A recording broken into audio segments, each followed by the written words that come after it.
యేసయ్య ప్రార్థన ఎంత గొప్పది, యేసయ్య ఎంత శక్తి గల దేవుడు. మరి అంత గొప్ప దేవుడు, అంత శక్తి గల దేవుడు యోధాను మార్చొచ్చుగా, ఇస్కరియోతు యోధాను మార్చొచ్చుగా అమ్మా. ఆయన శిష్యుడేగా, ఎందుకని మార్చలా? మార్చడు. వాడి వ్యక్తిగతం వాడిది, వానికి స్వేచ్ఛ ఇచ్చాడు. ఆ స్వేచ్ఛను బట్టి వాడు తన ఆత్మను అమ్ముకున్నాడు. సాతానుకు హృదయపూర్వకంగా తనను తాను అప్పగించుకున్నాడు.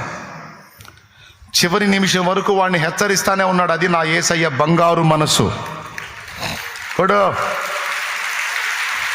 చివరి నిమిషం వరకు ఇస్కరియోతు యోధాని హెచ్చరిస్తానే ఉన్నాడు. రేయ్, నువ్వేం చేస్తున్నావో నాకు తెలుసు, నువ్వేం ఆలోచిస్తున్నావో నాకు తెలుసు అని చెప్పగానే చెప్తున్నాడు, ఇదిగో నేను మీ పండుగ గురిని ఏర్పరచుకోలేదా? మీలో ఒకడు సాతాను అన్నప్పుడు వీడికి గతుక్కుమనాలి.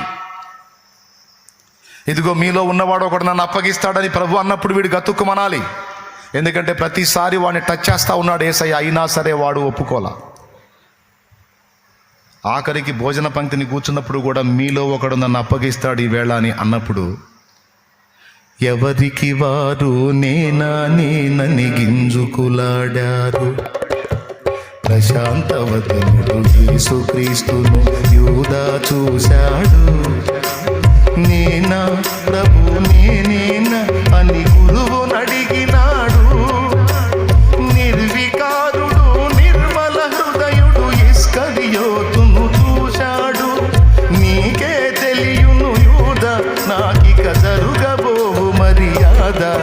తా చేసిన మోసం ఖరాఖండిగా ప్రభువు ఎరిగినాడు.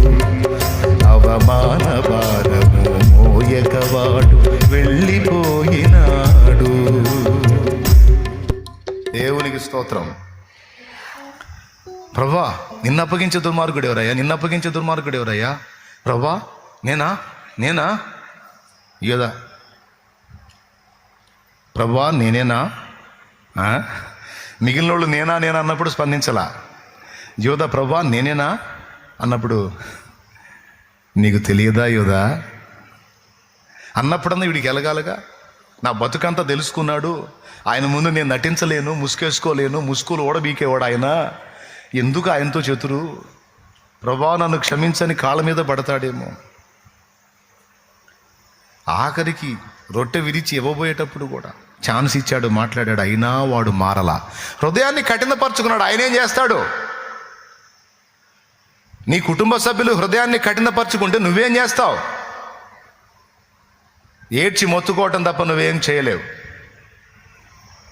దేవుని పాదాలు పట్టుకొని ఇంకా ఏదన్నా అవకాశం ఉంటే చూడు ప్రభువా,